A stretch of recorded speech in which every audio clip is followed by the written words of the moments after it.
Magasin Dépôt. Sud Radio, 10h midi, Valérie Expert. Avec vous pour parler médias entre 10h et 11h. Après, on commentera l'actualité à 11h. Et je suis ravie de recevoir Sarah Mortensen. Bonjour. Bonjour.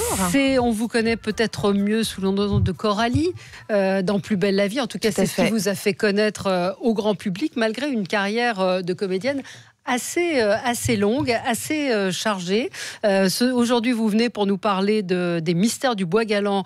Donc, c'est un polar qui va être diffusé samedi soir sur France 3. Et puis, vous serez également aux côtés de Lola Devers pour Astrid et Raphaël sur France 2. Ce sera le 12 avril. On aura le temps d'en reparler. Il y a un papier en cherchant, en travaillant un petit peu ce matin. Je voyais Sarah Mortensen envahit le petit écran.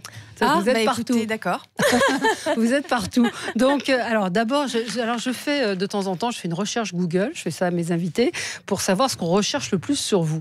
Donc, Sarah Mortensen, il y a marqué yeux ou œil. Ouais. Alors, j'ai cherché pourquoi. Racontez-nous pourquoi on cherche cette chose. Alors moi aussi, ça m'a frappée. Oui. Et donc je vois que ça continue, ça qui est bien.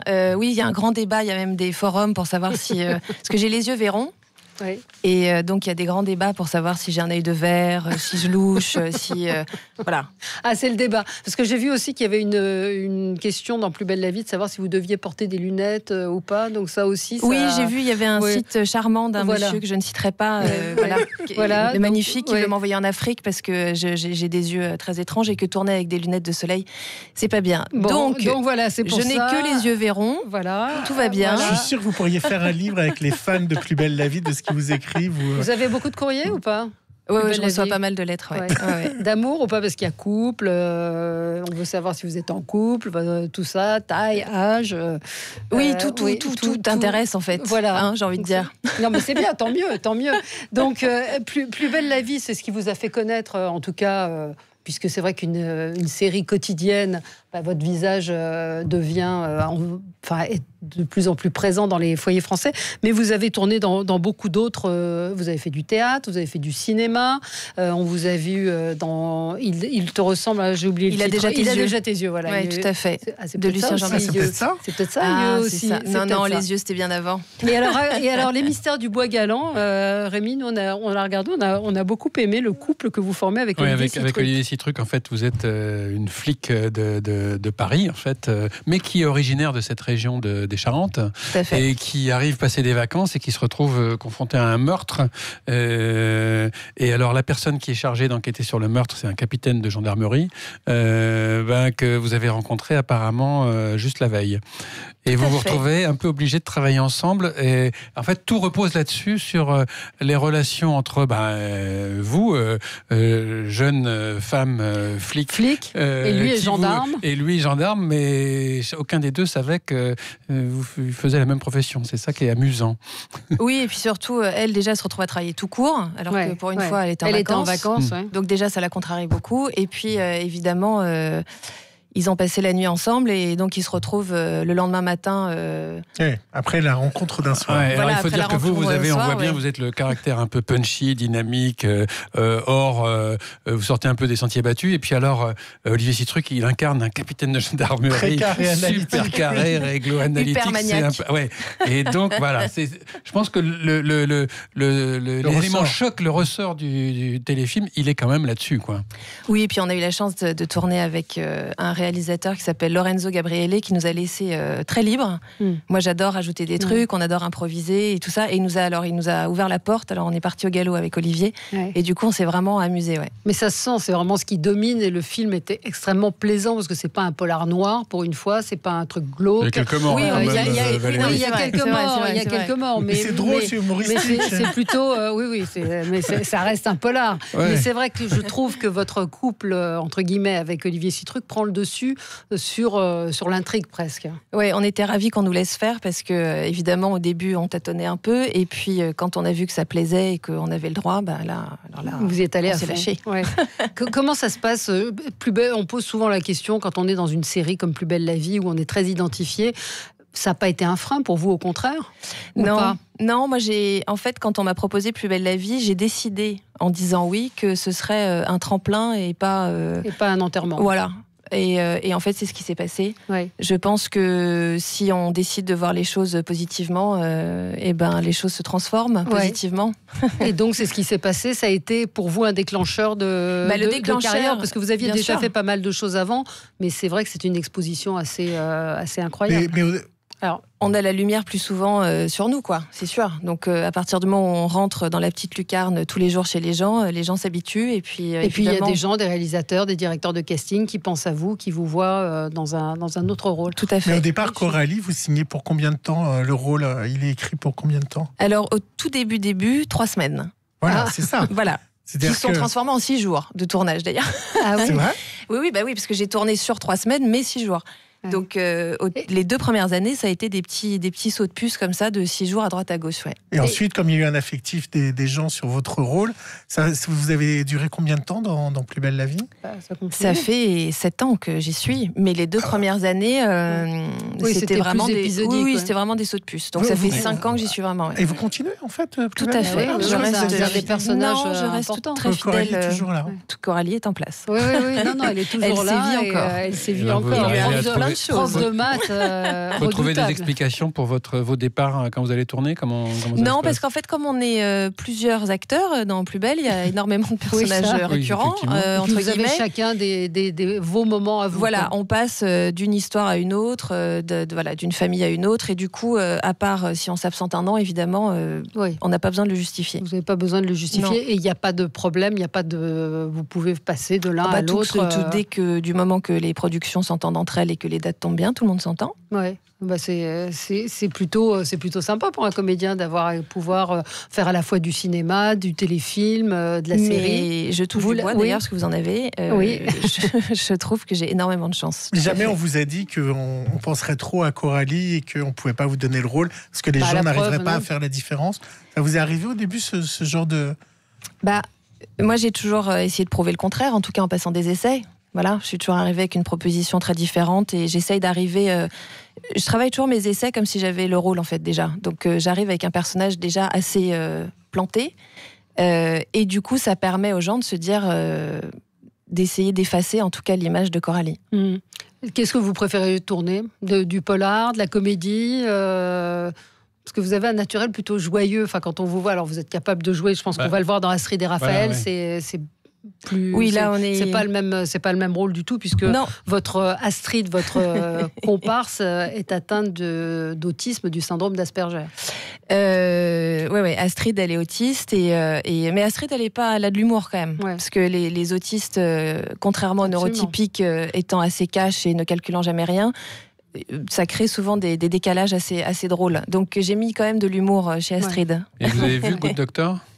Non, j'ai pas vu, je vais regarder maintenant. En fait, je n'ai rien voulu voir avant de tourner Astrid. J'ai voulu rencontrer... Parce que le héros, effectivement, est un jeune médecin, et lui aussi atteint d'autiste Asperger. Lui aussi est autiste, oui, tout à fait. Non, j'ai voulu rencontrer les autistes et passer beaucoup de temps avec eux. J'ai parlé avec beaucoup de mamans, de parents, avec des associations. Je suis allée tous les jours travailler au même endroit où il y a des autistes qui travaillent pour apprendre mes textes et lire des livres et me renseigner et tout ça. Donc, je préfère toujours être dans la vraie vie et regarder les fictions après. Et regarder après.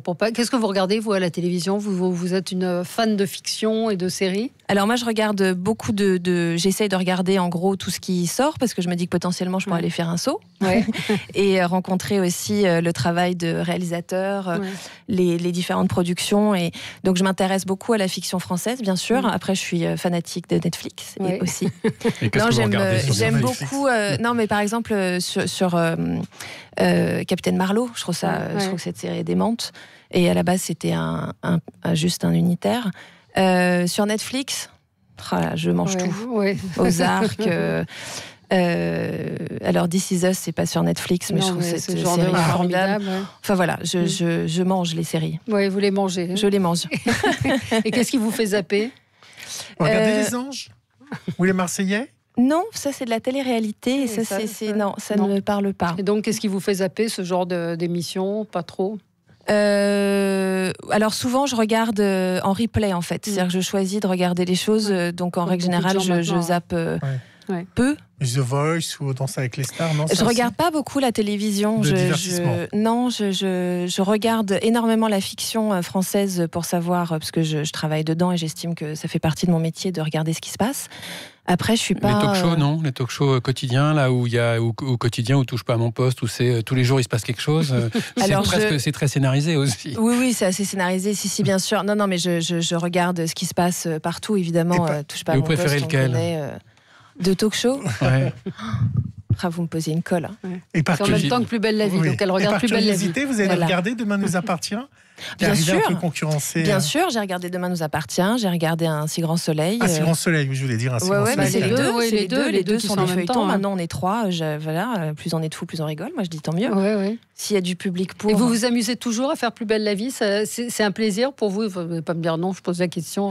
Non, mais alors moi je suis très cash. Donc si ça avait été non, je vous aurais dit non. Je vais vous répondre très clairement. C'est le jour où ça ne m'amusera plus, je n'y serai plus. J'adore Coralie, j'adore Plus belle la vie. Je trouve qu'il lui arrive toujours plein de trucs. Alors évidemment, c'est un exercice de style assez particulier parce qu'on ne sait jamais ce qui va nous arriver. Donc on découvre un peu en même temps que on lit les scénars. Parfois c'est dur, parfois vous faites un peu la tête. Parfois on fait un peu gloops, tout à fait. Mais après on en discute et ça reste assez ouvert et voilà, on nous impose rien. Entre guillemets. Donc vous entre guillemets quand même. Oui, parce que évidemment une fois que c'est écrit, on va pas dire ah bah non.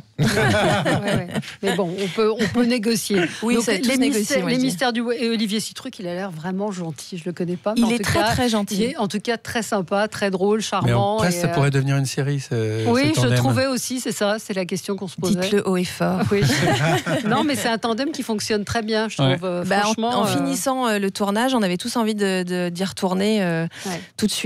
Donc on aimerait bien. Faut rappeler, des audiences de samedi. Elisabeth Bourgine également qui joue, Ariel Semenoff, Hélène de Saint-Père, Frédéric Van der Drich, Jean-Michel Noiret et Sophie Staub.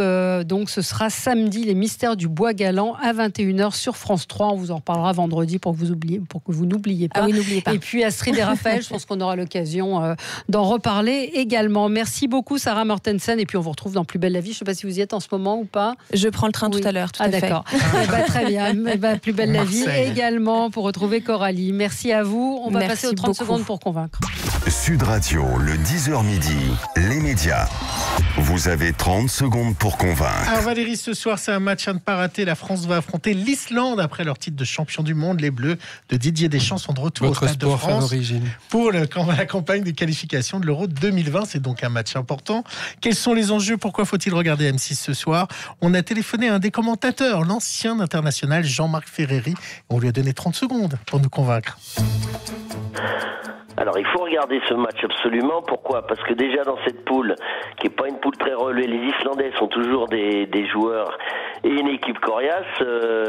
Et puis il y aura un air de revanche aussi pour les Islandais qu'on avait étrillé à Nice pendant l'Euro 2016. Et puis les gens et les Français ont envie que la France fasse le doublé. Coupe du Monde, on est champion du monde. Et on veut aussi maintenant gagner l'Euro 2020. Et puis évidemment retrouver des Paul Pogba, des Antoine Griezmann et tous les joueurs qui ont fait rêver les Français durant la Coupe du Monde 2018. Tiens, on va parier là-dessus. Ça va faire combien? Je pense que ça fera entre 4,5 millions et 5 millions. Entre 4,5 millions et 5 millions. Oui, mais il y a les bracelets rouges. Oui, et Thalassa, ça va être compliqué face à Thalassa. Je pense que Thalassa, vous pouvez oublier. Vous pouvez oublier. Donc je pense qu'on aura M6, TF1, c'est-à-dire France-Islande, devant les bracelets rouges. Possible. Et puis après, Thalassa sera 4e. D'après moi, c'est Trapped, une série policière qui cartonne pas, mais qui marche quand même un peu mieux. France 2. Allez. Non, français, vous dites quoi? C'est M6 M6 devant TF1. Mais on verra demain. Merci. Moi aussi, je dis comme Rémi. Allez, on se retrouve demain pour faire les comptes à 10h et puis nous dans quelques instants pour commenter l'actualité.